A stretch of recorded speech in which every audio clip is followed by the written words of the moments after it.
di 300. Jawabannya apa? Yap, betul ya. Jawabannya adalah yang B, atau si phenytoin. Ya.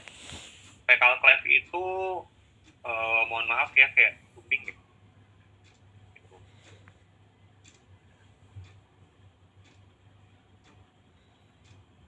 Oke, kita lanjut soal nomor 23. Seorang laki-laki masuk ke ruang IGD karena kejang tonik ya.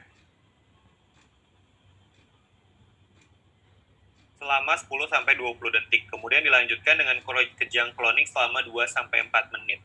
Dokter meresepkan karbamazepin sebagai tata laksananya. Bagaimanakah mekanisme dari karbamazepin? Tadi udah saya sebutin di awal. Sudah saya sebutin. Oke. Yap, betul. Jawabannya adalah yang C. Jelas, karbamazepin dan phenytoin memiliki mekanisme kerja yaitu menghambat kanal natrium pada membran sel akson. Ya. Oke, ini sedikit saya jelasin ya. Kejang tonik itu artinya dia kaku, ya. Badannya kaku, kayak ya semuanya tegang, gitu ya. Lalu terjadi kejang klonik. Kalau klonik itu dia tiba-tiba jatuh ke belakang. Nah, kejang yang biasa kita lihat kejang pada sesungguhnya, nah itu adalah kejang klonik, ya. Makanya ini maksudnya kejang tonik-klonik atau biasanya dibilang adalah grand mal, ya. Nah, memang dia first line-nya itu adalah karbamazepin, ya, karena karbamazepin itu yang sudah menjadi standar terapi untuk penanganan grand mal. Nah, karbamazepin ini dia mekanismenya betul pada kanal natrium, ya, kanal natrium bersama phenytoin, phenyrose itu tadi ada jawabannya, dan Feni siapa lagi lah pokoknya ya. Feni Bauti, jadul banget, gak ada yang tahu ya. Nah, kalau yang menghambat kanal kalsium tipe T pada neuron talamus, itu siapa ya? Ya, pentin, pregabalin, itu dia menghambat kanal kalsium ya. Menghambat degradasi GABA, asam valproat ya. Mengikat pada kompleks GABA, saya nggak tahu, karena nggak ada ya. Meningkatkan inhibisi GABA. Berarti ini kayaknya meningkatkan inhibisi GABA itu adalah yang meningkatkan reseptor GABA, kayak benzodiazepin atau barbiturat.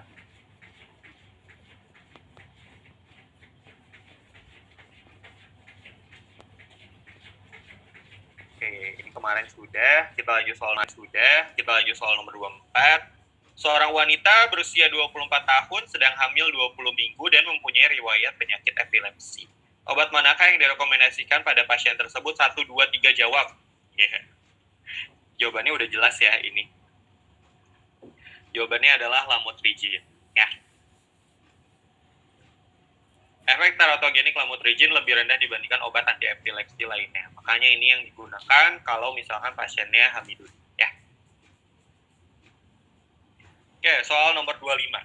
Seorang remaja berusia 14 tahun mengalami absence seizure. Absence seizure itu dia namanya adalah petit mal. Nah, petit mal itu yang kayak gini nih. Tapi dia nggak sadar. Ya, dia nggak sadar. Jadi kayak bengong. Ya, tapi dia nggak sadar. Memang terjadinya biasanya di bawah usia 18 tahun. Dan itu kalau misalkan tidak diobatin akan berpengaruh lagi. Ya, ke yang lainnya. Maksudnya berkembang menjadi epilepsi umum yang lebih parah. Dia segera dibawa ke IGD, rumah sakit untuk penanganan seizure-nya. Menurut guideline, asam valproat merupakan obat yang efektif untuk penanganan absence seizure, namun stok di rumah sakit sedang habis. Obat anti-epilepsi yang direkomendasikan oleh apoteker apa? 1, 2, 3. Jawabannya adalah yang A. Etosuximid dan natrium valproat pilihan utama dalam absence seizure. Nah, kalau misalkan nggak ada lagi tuh etosuximid atau asam valproat, teman-teman bisa gunakan alternatifnya adalah clonazepam atau topiramate. Ya, dihafalin. Oke, selanjutnya soal nomor 26. Seorang pasien wanita berat badannya 70 kilo dengan tinggi 150 sering mengalami halusinasi. Ini teman-teman lihat berat badan sama tingginya itu udah tidak sesuai BMI, pasti dia kenaikan berat badan ya, obesitas Sering mengalami halusinasi, ketidakstabilan emosi, gangguan hubungan sosial, dan keinginan melukai diri. Pasien tersebut didiagnosa menderita skizofrenia. Obat skizofrenia yang rutin ia gunakan adalah olanzapin. Efek samping apakah yang harus diwaspadai berdasarkan kondisi pasien? Ini udah jelas, ya. Udah jelas kebaca dari vignette paling atas, berat badan sama tinggi. Jawabannya jadi apa? Oke, betul. Jawabannya adalah yang metabolic syndrome. Jadi gini, kalau misalkan kan skizo itu obatnya ada 2 golongan ya, atypical sama typical. Nah, yang typical atau yang generasi pertama, haloperidol, chlorpromazine tadi, dia itu akan lebih banyak efek sampingnya adalah ekstrapiramidal. Ya, ekstrapiramidal tuh kayak keadaan kejang, lidah, gitu. Itu ekstrapiramidal. Nah, kalau yang generasi kedua, si atypical, ya olanzapin, terus risperidon, clozapin, itu dia efek sampingnya adalah metabolic syndrome, ya, malah jadi peningkatan berat badan. Oke ya, soal nomor 27. Seorang pasien berusia 25 tahun menderita kejang epilepsi dengan tonik 10-15 menit dan klonik 1-2 menit. Lama banget sayang, 10-15 menit udah kayak status epilepsi. Dokter memberikan karbamazepin. Ini tadi udah mekanisme kerja obat karbamazepin. Ya betul, penghalang kanal natrium. Udah ya. Sudah cukup jelas. Soal nomor 28. Seorang pasien pria usia 65 tahun sudah memiliki riwayat Parkinson selama hampir 1 tahun. Penyakit Parkinson pasien kurang terkontrol sehingga beberapa kali mengalami kekambuhan. Untuk meningkatkan efektivitas terapi, dokter meresepkan kombinasi levodopa dan karbidopa. Gampang sekali jawabannya. Apa tujuan kombinasi kedua obat tersebut? Iya betul, betul. Siapa kamu yang? Jawabannya adalah yang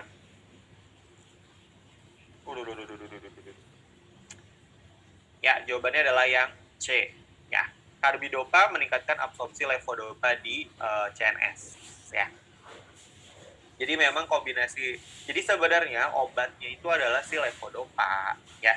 Tapi karbidopa itu dijadikan pemancing gitu ya, biar absorpsi dari levodopa itu meningkat di CNS. Ya, CNS itu acara yang ada di NET kalau nggak salah ya, pembawa acaranya Vincent Desta. Wow, lucu sekali bukan aku. Nggak ada yang ngebenerin lagi di kolom chat, makasih. Oke, soal nomor 29. Seorang wanita 75 tahun mengeluhkan sulit tidur, mudah lemas, dan otot-otot terutama tengkuk terasa kencang. Hasil diagnosis menunjukkan gangguan kecemasan. Dokter memberikan terapi alprazolam. Efek samping yang mungkin terjadi dari alprazolam apa? Alprazolam ini termasuk golongan benzodiazepin.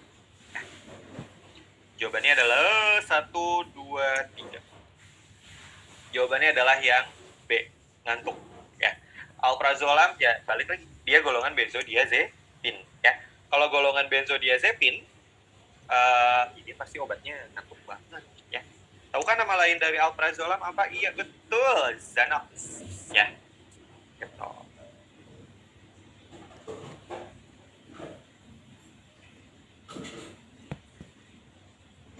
Oke, soal nomor 30.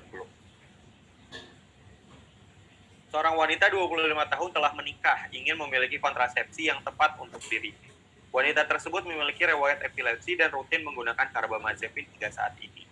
Setelah berkonsultasi dengan dokter kandungan, dokter tidak menganjurkan wanita tersebut menggunakan kontrasepsi oral dan menganjurkan suami dari wanita tersebut menggunakan kontrasepsi mekanik.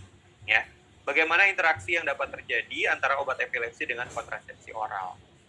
Oke, ini jawabannya sudah jelas ya. Karbamazepin itu dia mempengaruhi kontrasepsi oral. Ya, kenapa? Karena karbamazepin itu dia termasuk inducer enzim. Kita lihat dulu deh, jawabannya adalah yang C. Good. Ya, mempengaruhi metabolisme obat epilepsi. Sebenarnya yang harusnya lebih jelas, lebih tepat tuh jawabannya ya adalah mempengaruhi kontrasepsi oral ya. kontrasepsi oral dipengaruhi oleh metabolisme dari obat epilepsi. Pokoknya mereka saling mempengaruhi ya. Intinya seperti itu. Carbamazepin, phenytoin, terus oxcarbazepin, ya. Mereka bertiga ini adalah obat epilepsi yang termasuk inducer enzim, di mana kalau inducer enzim dia meningkatkan eliminasi sehingga cepat ya membuang si obat lain yang berinteraksi dengan mereka. Gitu. Sehingga kalau ada kontrasepsi, sehingga kalau si wanita ini gunain kontrasepsi oral ya apa yang terjadi ya bisa dia tetap kebobolan gitu. Ini sering terjadi ya. Mungkin nanti soal yang lainnya paling ketemunya sama rifampicin dengan kontrasepsi oral gitu ya. Gitulah kalau interaksi obat. Oke, soal nomor 31, seorang pasien dengan diagnosa epileptik mioklonik kerap kali mengalami kejang pada pagi hari. Pasien tersebut mengunjungi dokter untuk berkonsultasi terapi yang tepat untuk dirinya yang sekarang masuk ke trimester kedua kehamilan. Obat apa yang harus dihindari terhadap kasus ini? Kalau ada kata-kata dihindari, udah teman-teman pilih obat epilepsi adalah asam valproat ya.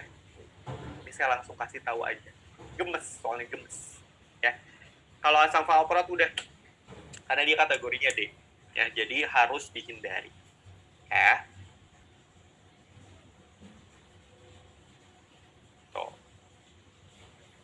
Nih, karena adanya mungkin terjadinya congenital neural tube defect. Ya. Oke, lanjut soal nomor 32. Seorang ibu berusia 28 tahun memiliki riwayat epilepsi tonik-klonik. Untuk terapi epilepsinya, pasien diberikan obat asam valproat. Saat ini pasien sedang mengandung 5 bulan. Oke. Obat yang direkomendasikan adalah tadi udah dijawab ya, lamivudine. Oke, soal nomor 33, pasien AN 35 tahun mengkonsumsi penelzin untuk mengobati penyakit depresinya. Setelah beberapa hari mengkonsumsi obat tersebut, pasien mengalami hipertensi. Setelah ditelusuri terjadi terinteraksi obat dan makanan. Nah, manakah yang dimaksud dalam kasus tersebut?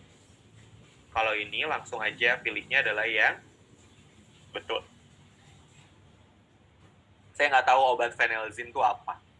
Ya, karena saya juga jarang dengar. Tapi kalau saya baca langsung dari vignette-nya, dia ngalamin depresi, terus dia tiba-tiba ngalamin hipertensi. Ya, kata kunci lainnya adalah obat dan makanan. Udah, kalau ini saya langsung pilih adalah berarti si phenelzin termasuk MAOI, ya. Di mana MAOI kalau berinteraksi sama keju atau dairy product gitu ya, itu kan dairy product kan kaya akan tiramin. Nah, itu memang efek sampingnya adalah hipertensi gitu. Jadi ini obvious banget ya dari kata kuncinya. Oke? Hipertensi, depresi, obat dan makanan udah. Dan di pilihan jawabannya ada lagi tiramin seperti keju. Jadi tidak ada yang tidak bukan, jawabannya adalah yang A. Nah, soal nomor 34, kalau nggak salah ini soal terakhir. Seorang ibu berusia 28 tahun. Oh, ini yang tadi ya, fecal cleft. Fecal cleft ada pada bayi itu adalah yang phenytoin. Ya.